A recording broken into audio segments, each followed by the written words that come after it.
What's up, everybody? I hope you guys are having a great day today. It is day 13 of our Spring Around Ephemera Challenge. We are nearly halfway through the month already. I cannot believe it.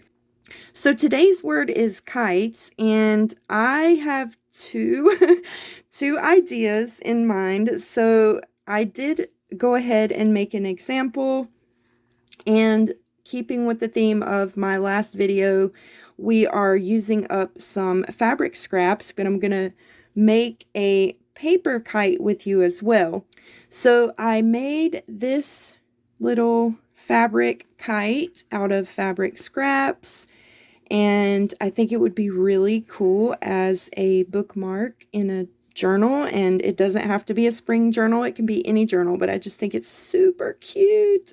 So I've used fabric scraps and some pom-pom trim, and then I used some more sari silk scraps.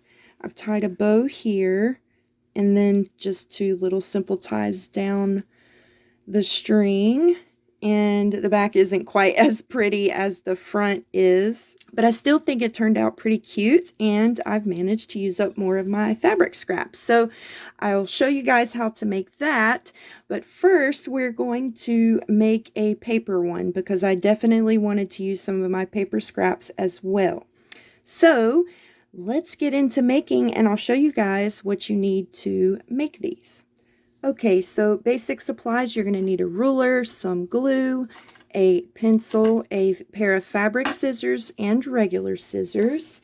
For the fabric kite, you're going to need to grab your fabric scraps and any other like textile scraps that you may want to use, and sewing machine, which is optional, by the way. Of course, I did use mine. For the paper kite, you need to grab some paper scraps. I just went through my box and got some pretty florals for spring, and I am using some of this iridescent tissue paper that I got from the Dollar Tree. I'm going to be using this throughout the middle of the kite, and I'll show you how to do that. And then also, you might want to grab some fabric strips or sari silk or yarn or string that you can use to make the ties and the strings for your paper kite as well. So let's make the paper kite together. I've already made a template. Ooh, that glare is quite bad, so let's just pretend that doesn't exist.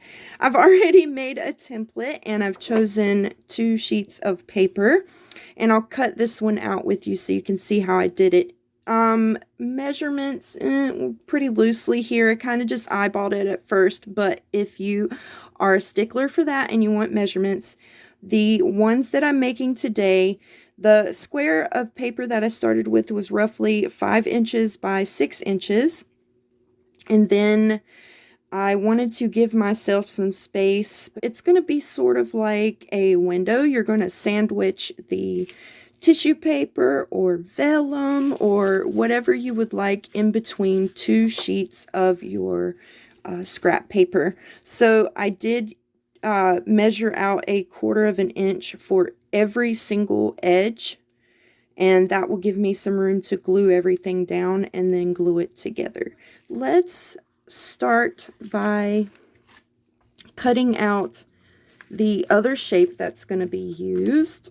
So I'm just going to cut out the edges with some scissors, and then we'll come back and cut out the inside. Okay, so I've just cut the shape out with my scissors, and we have scraps, but you know what? They're going in the bin because, like April said, they've served their purpose now. So, oh, I forgot to mention, you guys will need an X-Acto knife. At least that's how I've done it. So let's cut out the little panes with my X-Acto knife. And I'm going to grab this is a metal ruler. And that way I don't have to worry about cutting the edges of my ruler. So I'm just going to go section by section and cut out each of the little panes here. So the next step is to sandwich that iridescent tissue paper in between. So all you want to do is cut out a little square, and I'm going to try to, sorry, I know it's really loud. I'm going to try to find a piece that isn't quite so wrinkled. Okay, so let's just measure this out really quickly and try to find a section here that isn't too awfully wrinkled, though I don't think it's that big of a deal because I think it's still pretty cute. And what I'm going to do is grab my X-Acto knife again, and I'm just going to go ahead and, well, that didn't work too well, did it? I'm going to go ahead and cut through these edges, and then we can trim it down a little bit more to fit into the square after. Alright, so I did cut it down just a little, and man, I forgot how clingy this stuff is. So I was thinking it might be easier to use some double-sided tape. Probably, I don't think I'm going to sew this one, so I think double-sided tape would work a lot easier for this. So I've got this super skinny double-sided tape, and I'm just going to attach it with that. Okie dokie. So I have double-sided taped the heck out of this thing, and through the magic of editing, I've already added the tape on the other one as well. So super simple. Don't listen to me because I'll just make it even more complicated.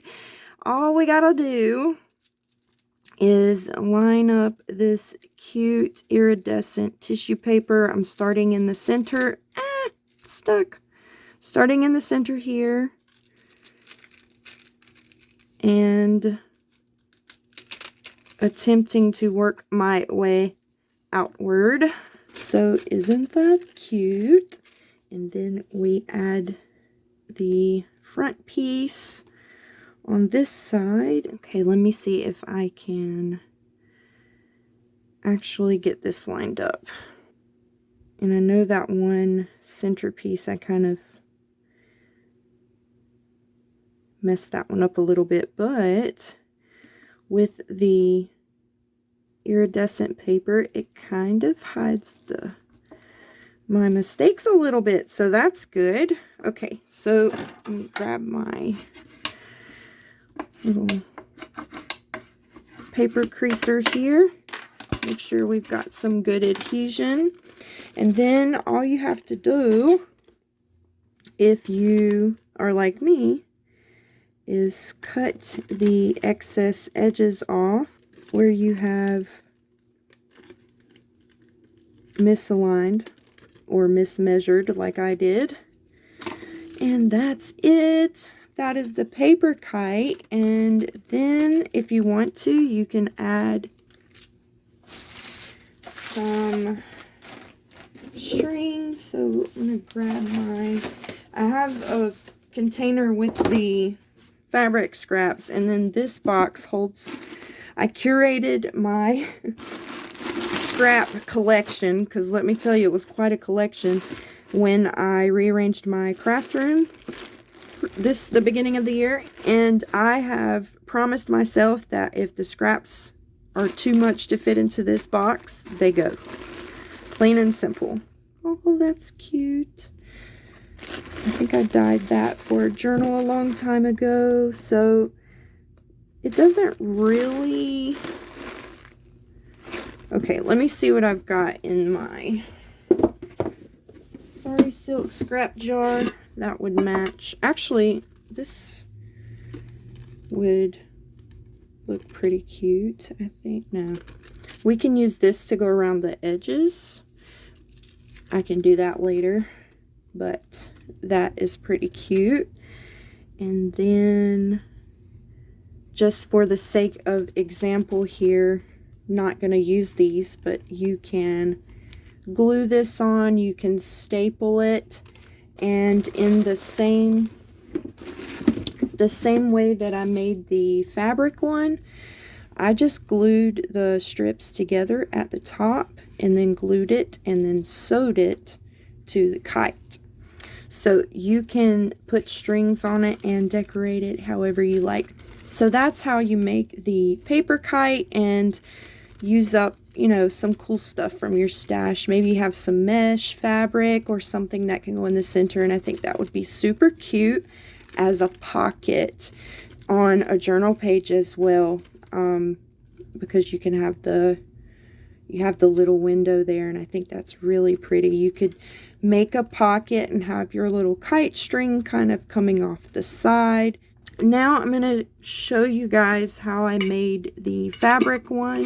So for my base, I started with this white canvas fabric, and same thing, I kind of just eyeballed the shape and tried to get it as even as possible. So I will use the one I've already made sort of as a template.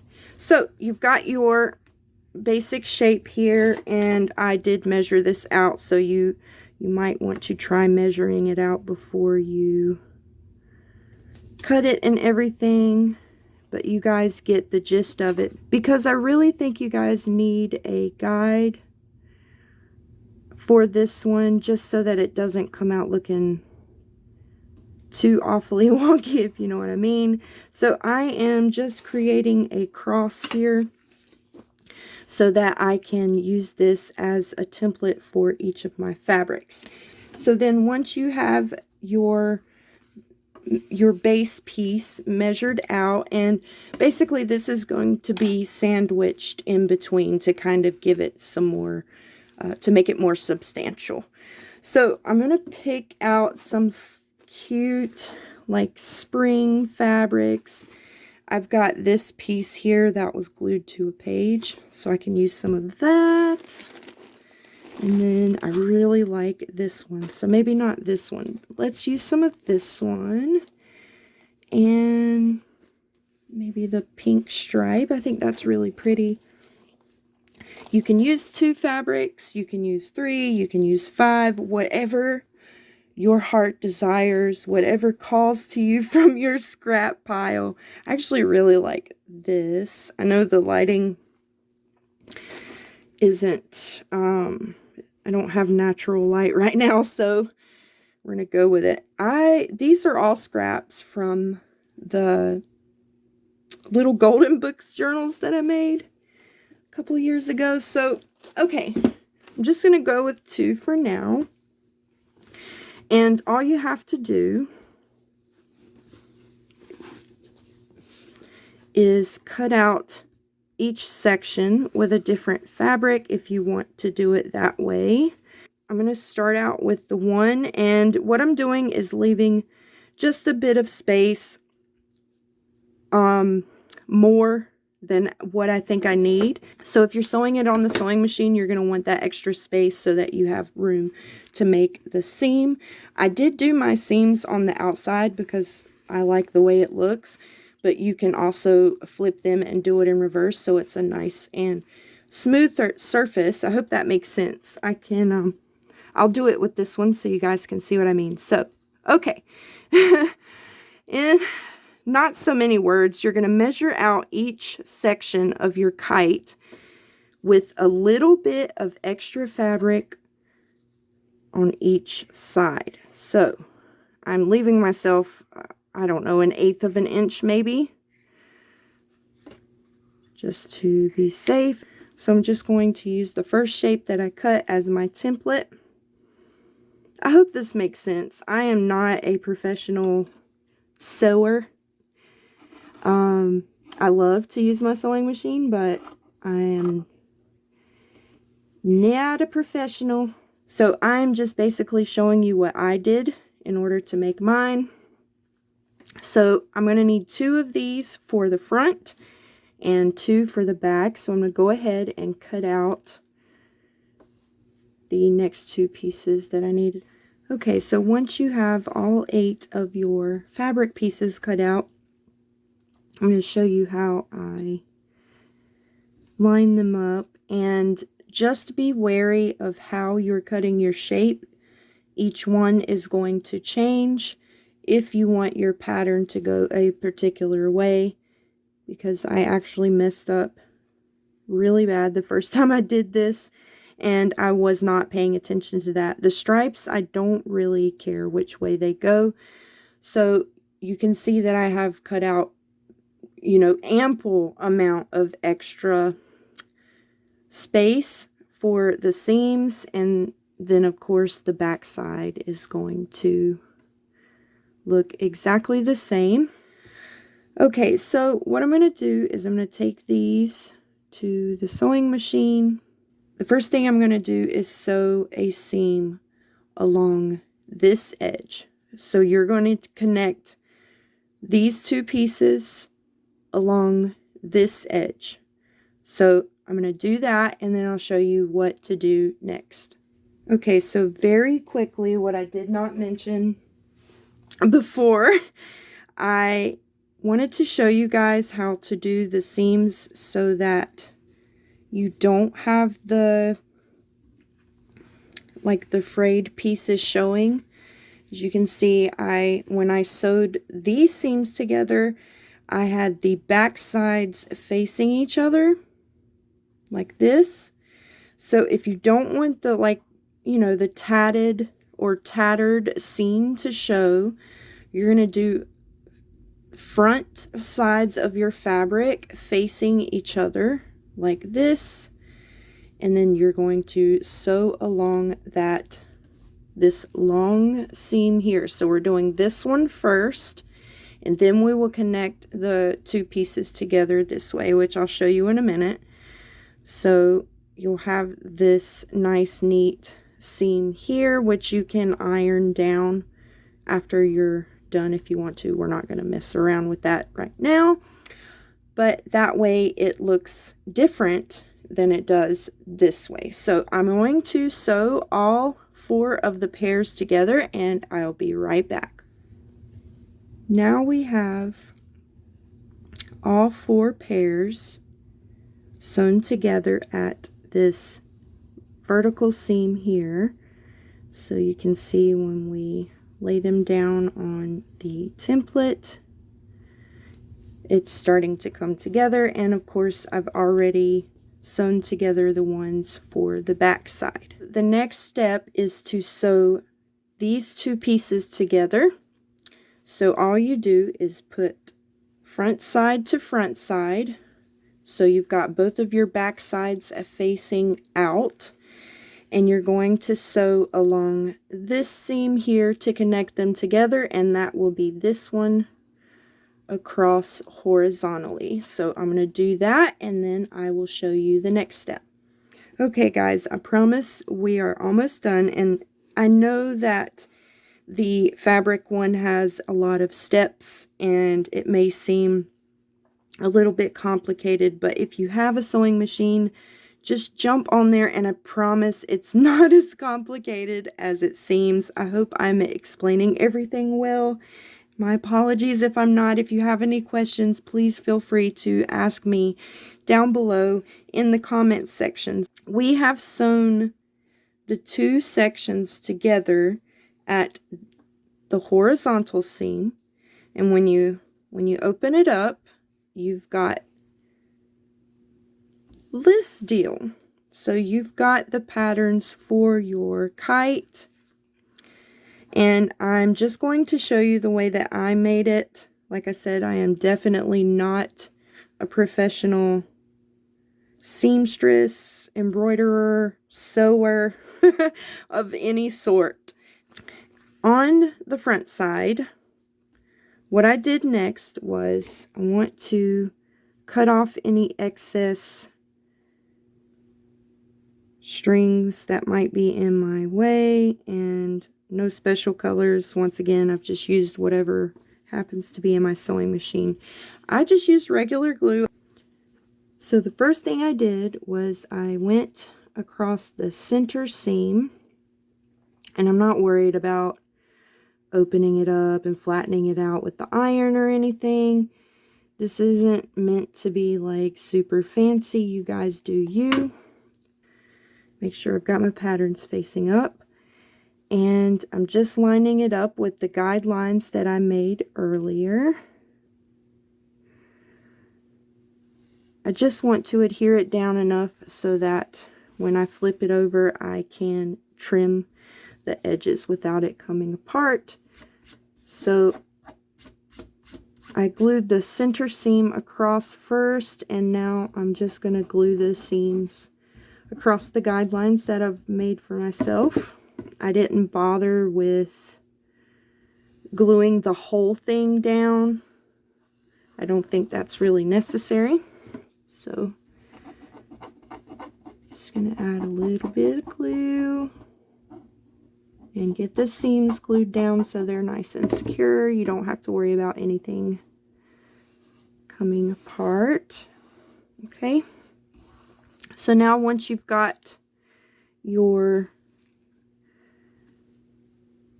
seams glued down nice and straight so that your guidelines don't show through, you can flip it over now and you can trim off all of the excess fabric. And I definitely way overcompensated, but I have to leave room for mistakes because I know that I'm going to make them. So now when I glue the back side down, I'll be able to see where to cut off the excess from that one. So I'll glue this down and I'll be right back.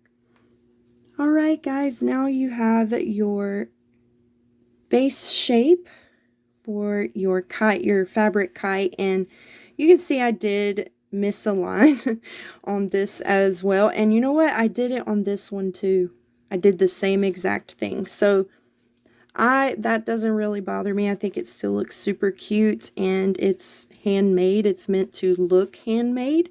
So the very last step for the base of your kite is to sew along the edges and close up your seams. So I'm going to do that and I'll be right back. Now that you've sewn along the edges, you've closed up all of your seams, you've got the base for your kite bookmark or pocket or however you'd like to use this. And this is where the real fun begins, because you can pull out your scraps.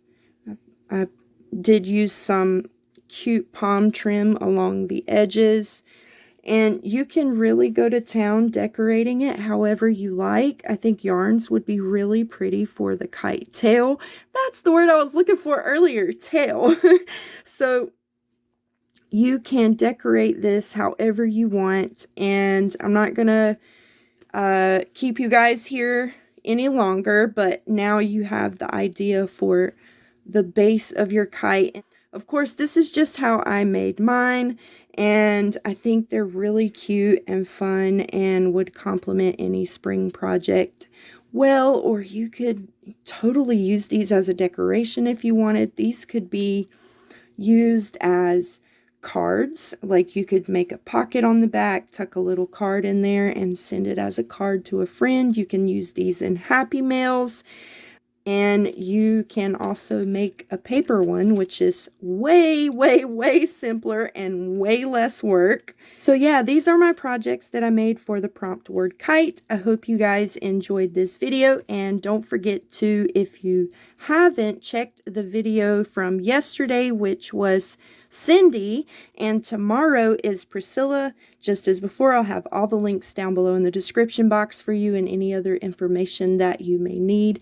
I really hope you guys are crafting along with us and making your own really cool creations. This is such a great challenge, just to use up all of those extra scraps that you've been saving and really put that stuff to good use. Yeah, I'm gonna close this one up because it's turned out to be so much longer than I planned. I'll see you guys next week. Don't forget to use the hashtag Spring Around 22 if you are joining the giveaway challenge, and I will see you guys next. Don't forget to spread the love and kindness and send your prayers and thoughts to those who are suffering in our world right now. We are all human and we all need love and care. So I will catch you guys next time. Bye.